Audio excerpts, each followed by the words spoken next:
Hi all, and welcome to China EVs and More, where my co-host Lei Xing and I will go over some of the week's most important news coming out of the China EV, AV, and mobility sectors. We will open the room up at around the 40-minute mark to anyone who's keen to ask us any questions.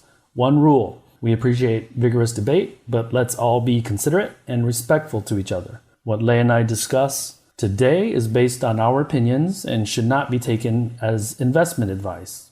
Even if it sounds like investment advice, it isn't. We encourage those who enjoy this room to please connect with us on Clubhouse, LinkedIn, follow us on Twitter, and of course, tune in again next week. My name is Tu Li, and I am the Managing Director at Sino Auto Insights, a Beijing-based consultancy that helps organizations bring innovative and tech-focused products and services to the transportation and mobility markets. I write a free weekly newsletter that we pull many of our discussion topics from. You can sign up for it at sinoautoinsights.com, which of course I encourage you all to do. Lei, can you introduce yourself? Yes, good evening from my side. My name is Lei Xing, and I am the former chief editor of China Auto Review, which published newsletters and a tabloid magazine in English focused exclusively on the Chinese auto market. I spent most of the last 20 years on the ground in China covering the industry. I am now in the US as an independent analyst consultant, still trying to keep tabs on the rapidly evolving market. So this week, Li Auto has been in the news quite a bit, launching their new One and announcing their Q1 earnings a day later. And there are a lot of new ambitions. And then we had this Tesla announce their China data center. And pretty much almost every other foreign automaker looks like they will be following suit. Ford announced a new Ford Plus strategy, and we probably going to get into some of what they're doing in China, which was not unveiled. Where do you want to start? Well, Lei, why don't you start with your thoughts on Li Auto? I think one of the things that was confusing about me is you and I know as car guys or automotive veterans that they normally have the following model year. So it was confusing that the Li One is a 2021 model year that they launched a couple days ago as opposed to a 2022.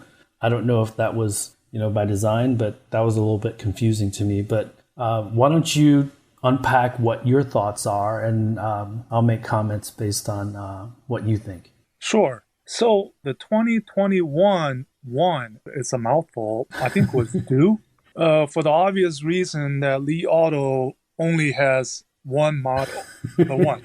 And it's a hybrid. Yeah, it's a EREV, right? Extended range electric vehicle. So I think, having to depend only on one vehicle, which in itself is pretty good considering they've delivered, more than 55,000 units? Yes. As of the day before yesterday, I think. So I think they had to, I wouldn't even call it a facelift because there was not a facelift. No. I would say it's a little mini surgery, sort of. They improved the comfort and the seats, right, as part of it. Added some new hardware and software. And the price went up by 10,000, which was actually lower than what many expected because there were rumors basically before this event. But I think some of the existing users were a little angry because up until several days before the launch, right, they could have waited, and the salespeople or the delivery people, said, I think that was back in maybe late April, even then said, this was not going to come out. And then as May rolled down, information started to leak about this new One. Sure. I think it will boil over. I don't think this is going to affect the sales or delivery, but I think highlight for the new One is choosing Horizon Robotics for the ADAS chip. 2 of them. Yeah, and I think this is really a huge endorsement. And a huge risk. Huge endorsement and huge risk, right?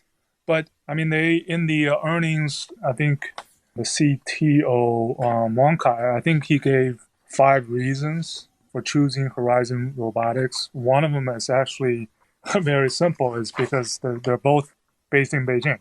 So close proximity to support, right? Performance, openness, and the SOP timing, as well as the price performance ratio.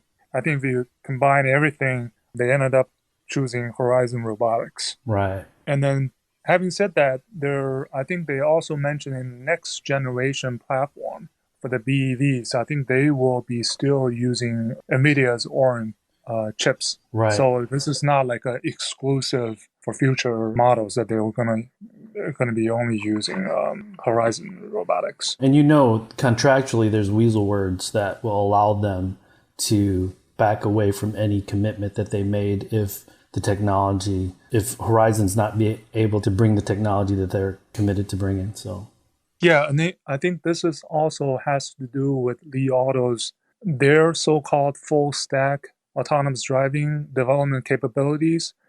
Compared to NIO and XPeng, Li Auto is a bit behind. So I think in choosing Horizon Robotics, one of the reasons they actually Li Xiang said was basically the Horizon Robotics chip compared to the Mobileye, which they used before, the IQ4, was much open in terms of what they can do working together with Horizon Robotics, whereas Mobileye is just something that, you're given and there's not much you can do about it. Sure. So that's another reason. And I think another part of what makes Horizon Robotics, they said they use this for ADAS, but I think what the chips for Horizon Robotics is what's really important is this in-car voice. Wherever you're seated, the recognition of voice and then just free talking, right? You don't have to have a wake up like, hey, Neo, or hey, Siri. You just continue to talk.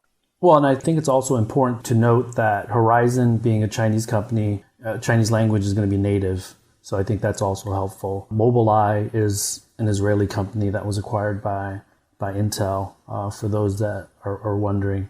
And of course, NVIDIA is a US company based in Santa Clara, Silicon Valley.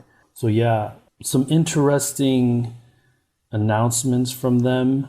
What I think auto guys will call the Li 1 upgrade, it's only been 1 year, but they'll probably call it a mid-cycle enhancement.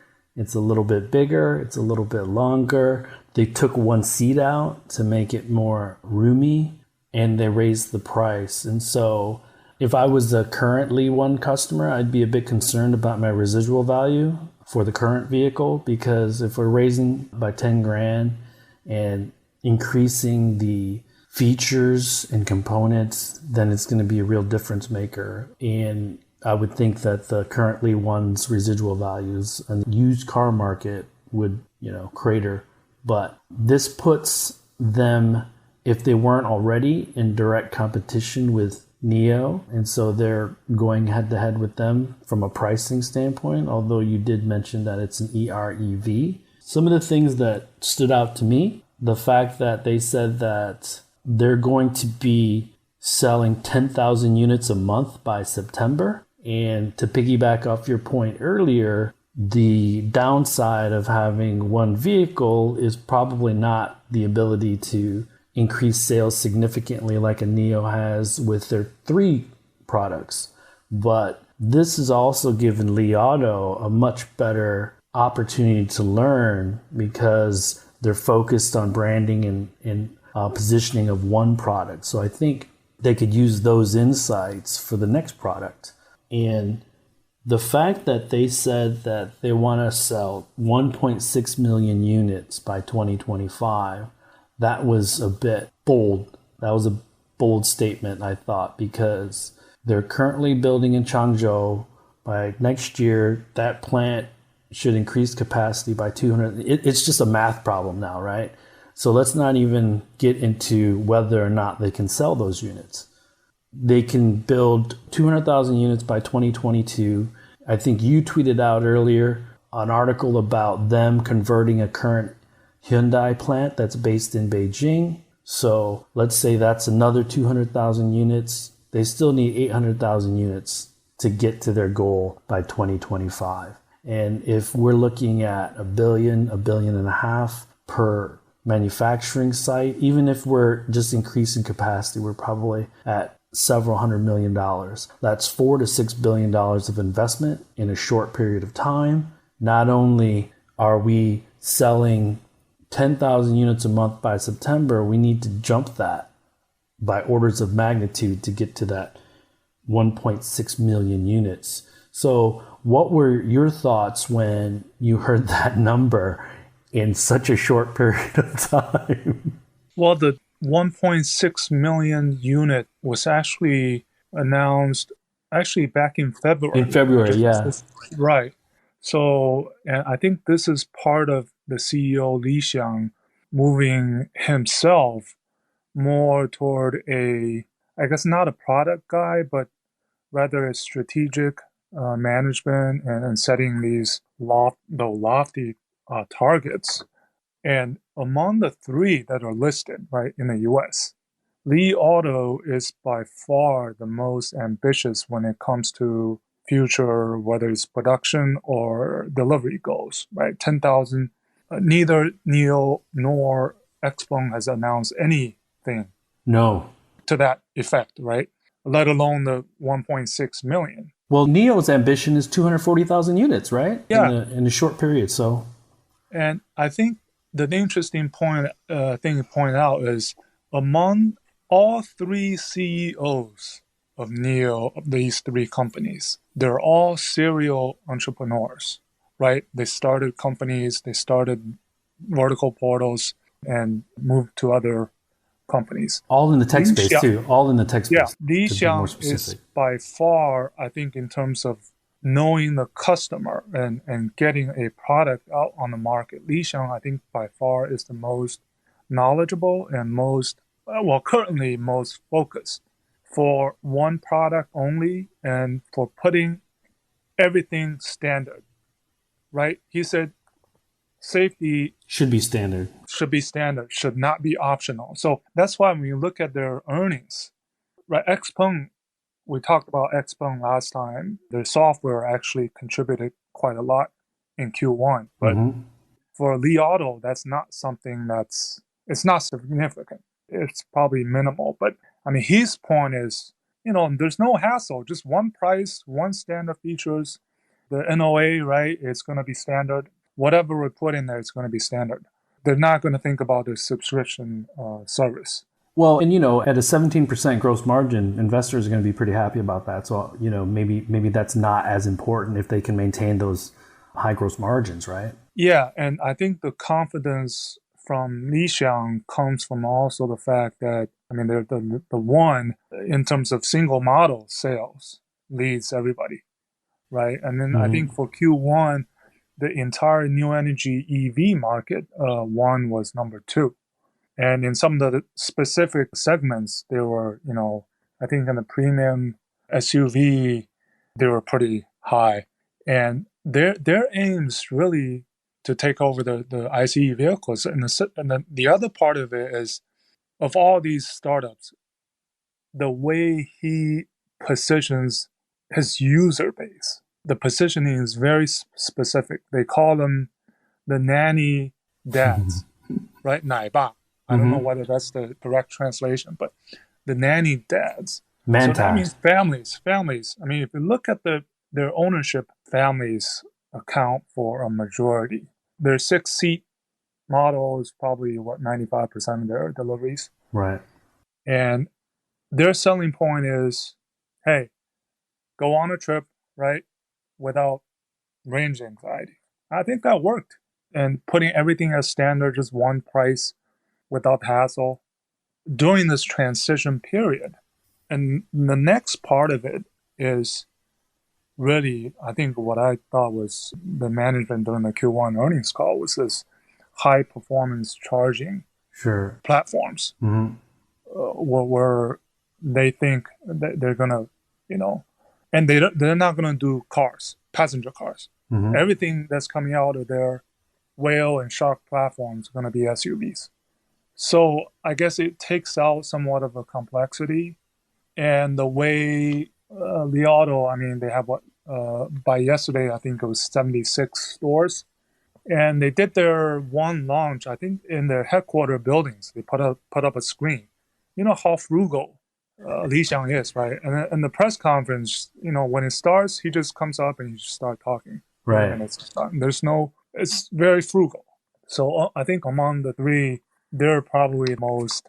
I mean, they had a net loss, but it was the smallest among the three, and they actually turned a profit the quarter before. Yeah, but with the ambitious numbers that he threw out, this is where the pressure is going to be, right? Because you just mentioned their loss was the most narrow of the three on the earnings. Fine, so be it. We get to 1.2 million units.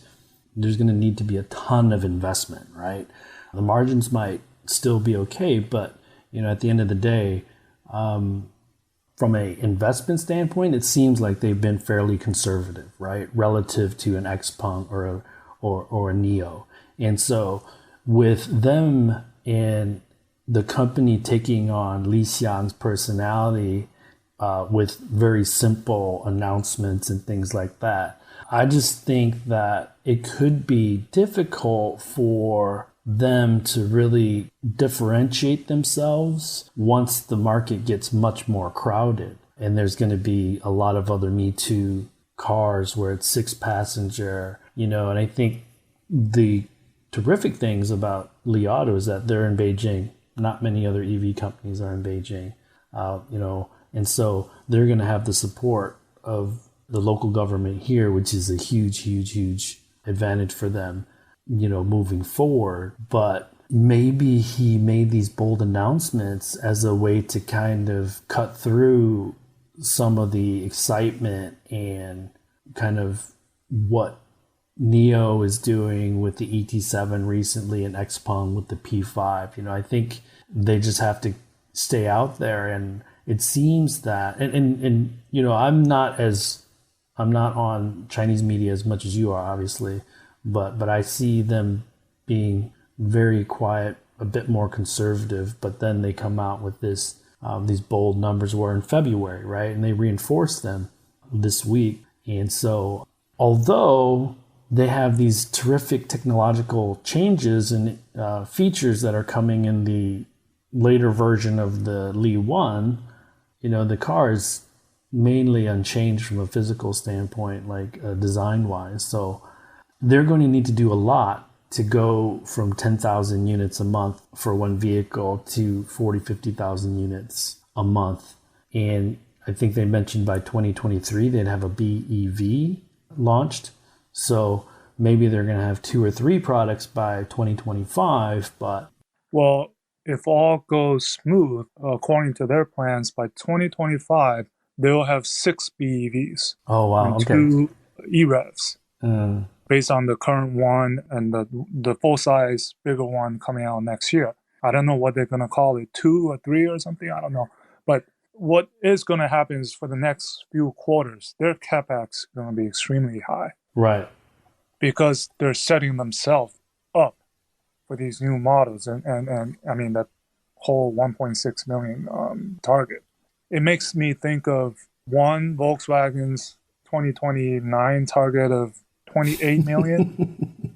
And it also makes me think of what BYD chairman Wang Chuanfu said 2007 when he said, we're going to be number 1 in China in 2015 and number 1 globally in 2025. What exactly that means, we don't know. But now the race is really on. This is just too way ambitious. We were talking about 2.5 million units this year, right? As my prediction. In 4 years' time, based on his prediction of a 20% share, then it will be 8 million units by 2025.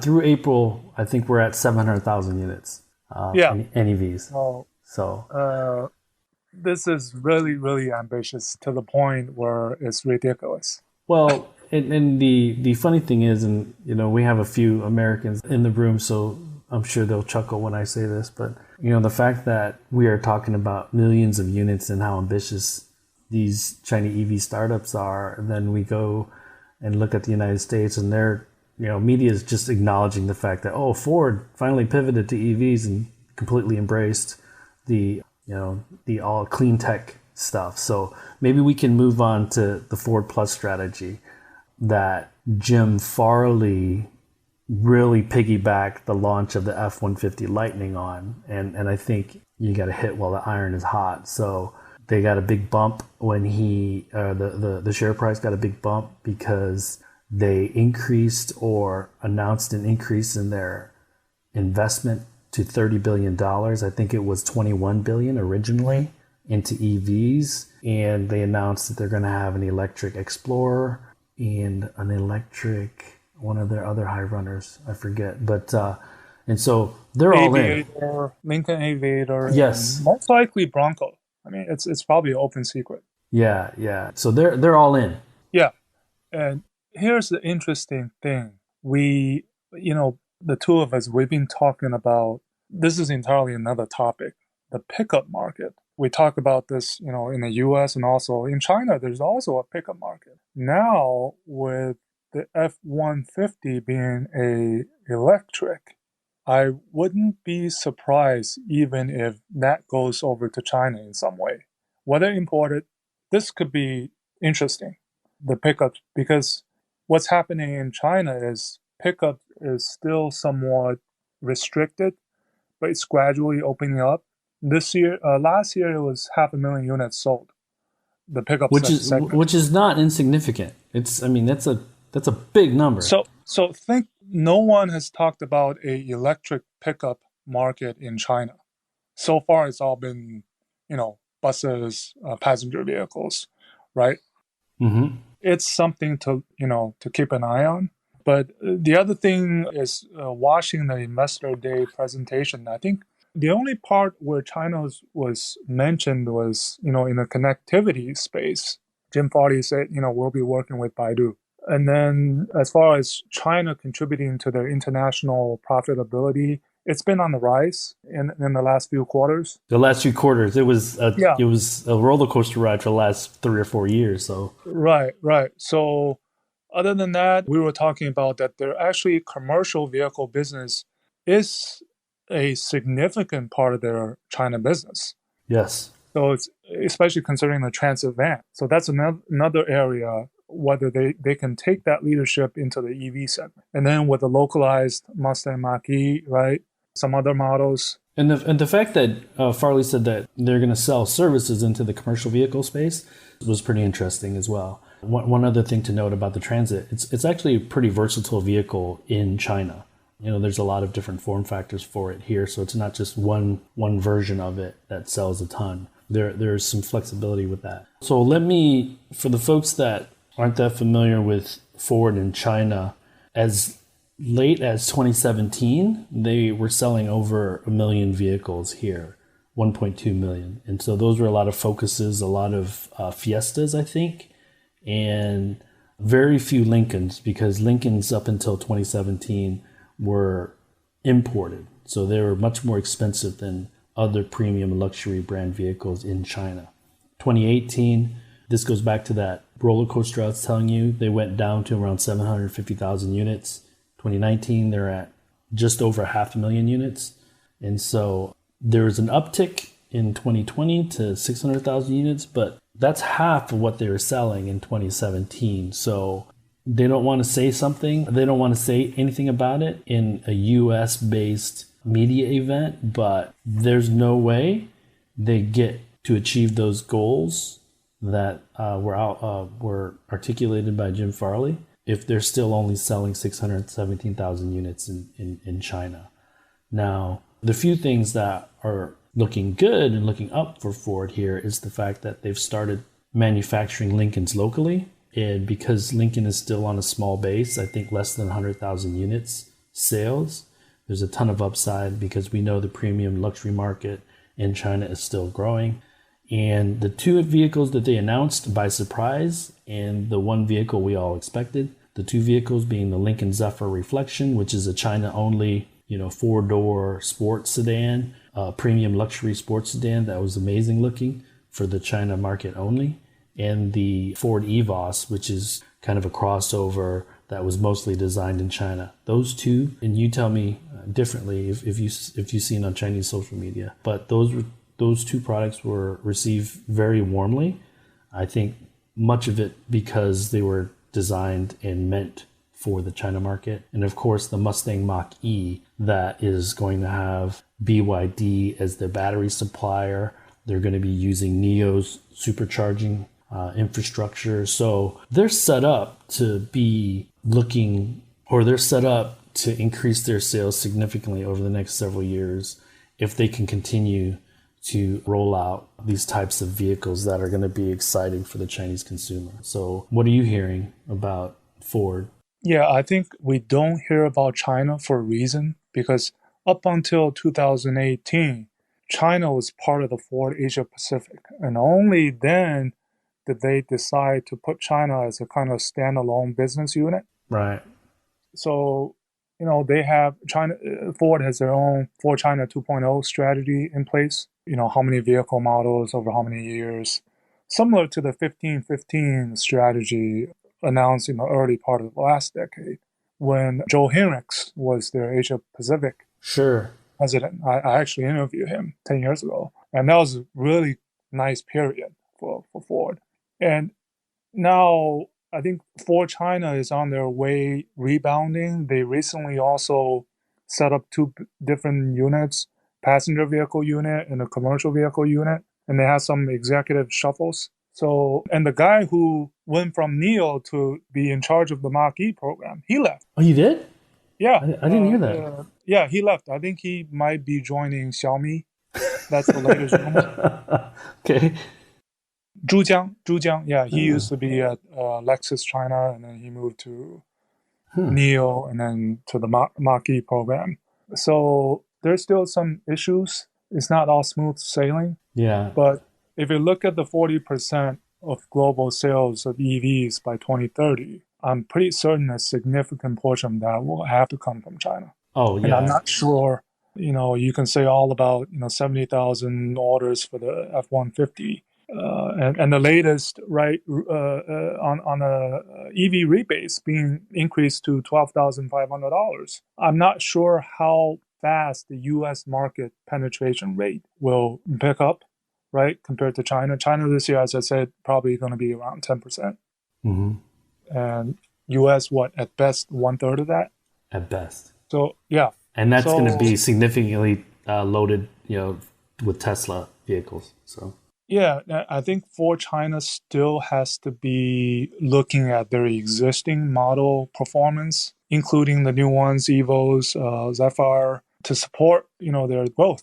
And how the Mach-E, how will that do, will be interesting. These are all key products for them here. I don't think they can win if one of those three, let alone two, do not knock it out of the ballpark from a sales standpoint.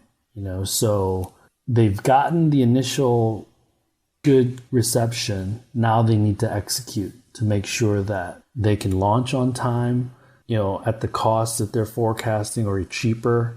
And there's no mistakes on quality. There's no issues on quality. And to further, what you're saying about how they've really changed their kind of strategy for the rest of the world. In a prior life, I worked at Ford in Shanghai. This was 2011 or 2012 in Pudong, Lujiazui, right where all those amazing buildings are. We might have crossed paths then, even though I didn't know you.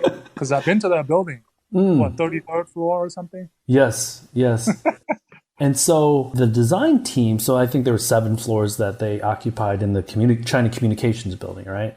So they've moved the design team to Yangpu, which is Puxi, and given them more of a tech design office or this tech feel where it's open space. And so I think that's really helped them with the Zephyr reflection and the EVOS. And I think if they continue to do things like that and treat China as, their second or quote unquote most important market, don't say that to the Americans. We could see them really, really taking the lead. There was an article in the Wall Street Journal that said Ford overtaking GM. I don't know about all that, but the fact that they're competing against each other, they're kind of making statements about each other and Tesla a little bit. I think you need to have that kind of attitude if you're going to really be a leader in this space. You can't be so conservative that you can't make fun of other companies here and there. So yeah, I'm on board to go try that Lincoln Zephyr reflection out because I thought it was really cool. So want to move on to the Tesla data center real quick? What have you heard about it? Sure. Yeah, well, I mean, it's a formal announcement, but I guess their VP, Grace Tao, she said, this was planned for a long time, not because of recent incidents. Right. And then, the Reuters article that came out today, right? Mm-hmm. They interview, 11 foreign automakers, and most of them have confirmed that they will have their data centers. So I'm thinking this is going to be a similar setup. It could be of what Apple is doing in China with their iCloud. You know about that? They're using this Guizhou cloud, Yunshan Guizhou, right? Guizhou cloud to store their data. So sort of like a local company working with them. Yes. It's probably going to be something similar. But I think the issue is, okay, the data are stored in China. That's fine. But in terms of accessing it, from outside, there's nothing, it's not that clear to me. So I don't know what. I think that's, with the Chinese government, currently, I think that's by design, right? I think there's this gray area that says, okay, the data must reside in China, but there's nothing that points to the fact that it can't be accessed from a foreign facility on the Chinese servers, right? And so they could utilize the data, but they can't transfer it out technically. But, yeah, and there's also the issue of data masking. I think that was a bit specific on how you mask these data to ensure privacy. I think that was a part of it that was important. And also in the draft regulations for the automotive data security administrative rules, right? I think we talked about this maybe 2 episodes ago. Right. That I think there was some requirements that you have to submit if you were to have these data looked at from your headquarters. Right. I think you have to submit some kind of a application to make sure that it abides by whatever the rules in place. But it's not clear cut, really. I don't think that draft is really complete unless you talk about, right, storing in China is one thing, but all the other things that might come with it, right? The gray area. Yeah, and this is, so shameless plug here. I did speak to Eli's son, who's the journalist, one of the lead journalists on that article in Reuters, and had a good conversation with him about, because he had reached out to all these other companies and they were either no comment or very unclear with their data management procedures or policies. And so to me, it would be very clear cut. If you had a clear strategy and you were onshoring all the data and it wasn't being accessed or it wasn't being shipped abroad, you'd be very clear with that, right? Like a Tesla and a Ford. Ford also said, hey, last year we brought this in-house and have created a data center for our customer data. But, the rule is in place since 2017, right? The law has been in place, and it was just kind of reemphasized and massaged a bit for this draft rule.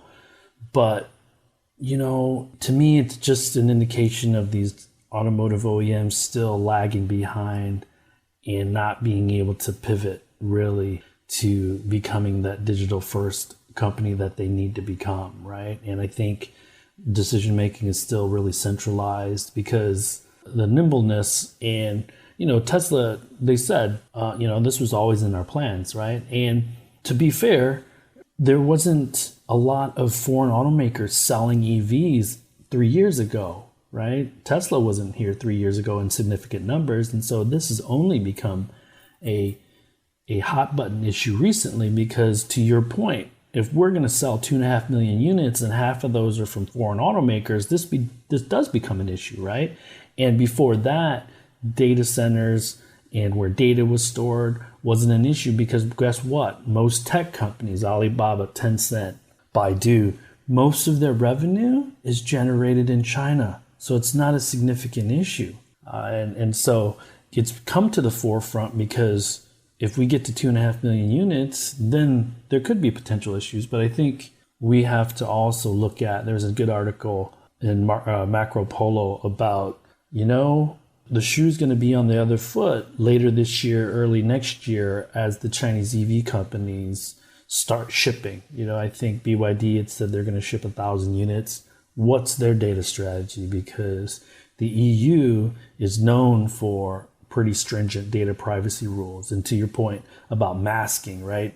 Another way of saying that is just scrubbing that data so it's anonymous. So the data can say that a person went to 7-Eleven, was there for 15 minutes, and then went over to pick up their daughter at this school or went to this school to pick up their daughter. But it can't say Lei Xing went to 7-Eleven and then picked up his daughter.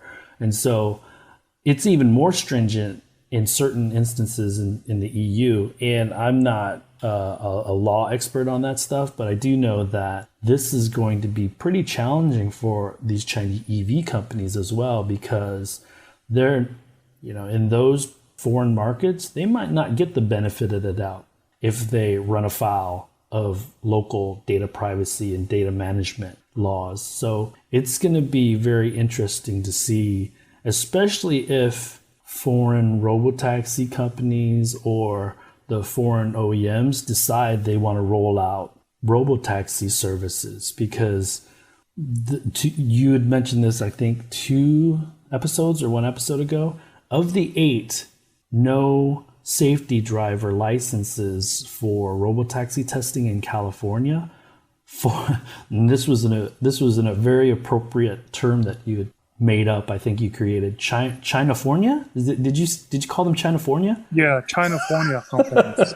Yeah. So of the 8, 4 of them are Chinafornia, and that's Baidu, AutoX, Pony, and WeRide, right? But there are no major companies, Western companies, that are testing robotaxis and have pilots here. I think we kind of mentioned that last week, but I can't see that staying in place for the next 24 or 30 months.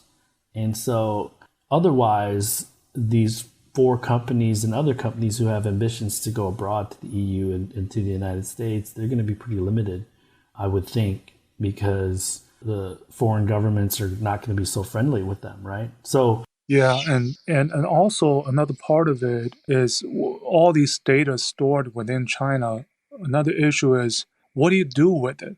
How do you utilize them to help you on the local market, right? So for these domestic startups, it's all right. Look at what Li Auto, some of my notes, more than 40 minutes are spent in the Li 1 every day while the car is parked. The in-car karaoke function on demand 30,000 times during Chinese New Year holiday. That's more awesome. Than 80,000. That's more awesome. than 80,000 during the May Day holiday. Like all these how they use the vehicle, things like these, and the Tesla China vehicles, the data they collect, how they can utilize this for their autonomous driving development. I mean, this is like a blank.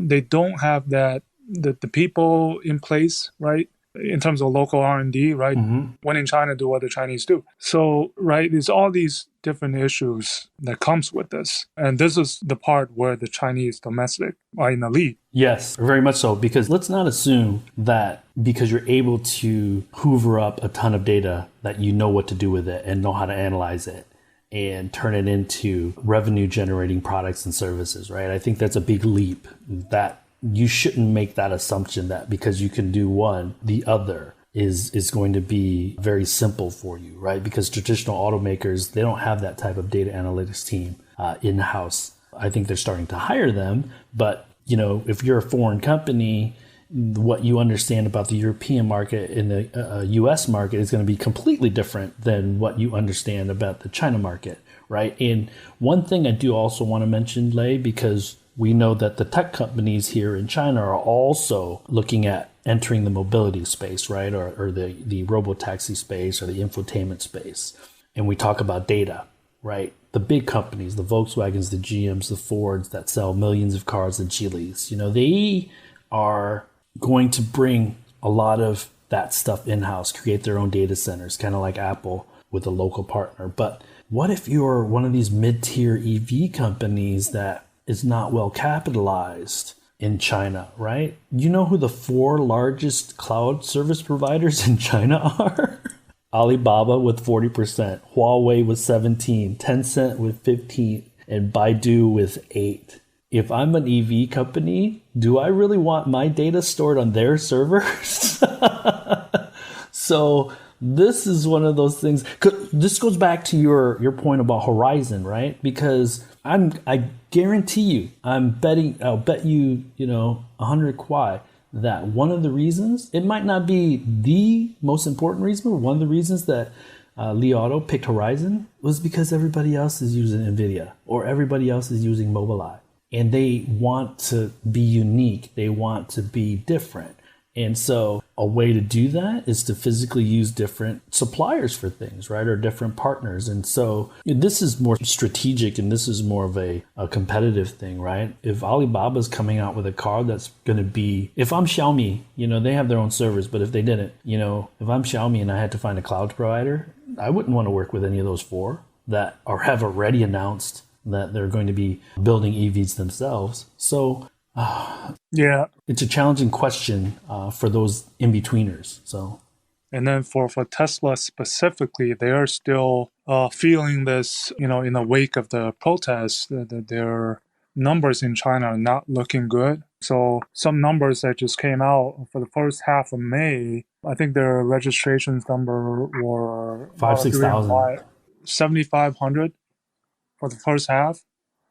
And I think for the Model 3 was especially low in the hundreds of units in the first couple of weeks. So we said earlier, don't make any judgment on the April numbers. But now we're seeing these latest numbers. You have to think about, okay, right, is really starting to happen that that this is affecting their sales. Holy moly, man, those fanboys are going to freak if these numbers hold true, right? I don't know, but I mean, just to throw some numbers out there to share. But the one thing that I'm curious to see is, okay, if Tesla before Shanghai Auto Show Gate, they were tracking at 30,000 units a month, and the Model 3 was at 10,000, 12,000 units, the Model Y 5, 6, 7,000 units. What companies taking that share from them, right? Are we going to see a bump in Neo sales? Are we going to see a bump in Li Auto sales? Because somebody should be able to take advantage of that, right? So is it evenly distributed among all these different car makers? What do you think? I think another huge caveat for May is probably going to be one of the worst months for everybody because of the chip shortage. And we've already heard all these different earnings calls that, Q2 is actually going to be worse than Q1. And May, that could be an issue in terms of production and delivery numbers. So, and the other thing too that I think is significant to mention is that commodity prices across the board have gone up. So that's going to put a squeeze on margins because they can't increase price on their vehicles, right? So plus seasonality, May, there was a 5-day holiday, right? So the number of working days are much less compared to April or March. So, but still. Yeah, it'll surprise me if Tesla is so low. If the overall market grew, Tesla's sales shrank, but no one was able to take that bump from them. I'll be pretty disappointed that these EV startups aren't really looking at taking advantage of an opportunity here. That brings us to the end of this week's show. Lei and I thank you for tuning in. My name is Tu Li, and you can find me on Twitter at Sino Auto Insight. That's SinoAutoInsight. You can find Lei on Twitter at LeiXing77. That's LEIXING77. If you wouldn't mind rating and or reviewing us on Apple Podcasts, Spotify, or wherever you grab your podcast from, we'd appreciate that as well. Even better, if you enjoy this show, please tell your friends about it. Please join us again next week as we track down all the latest news on China, EVs, and more.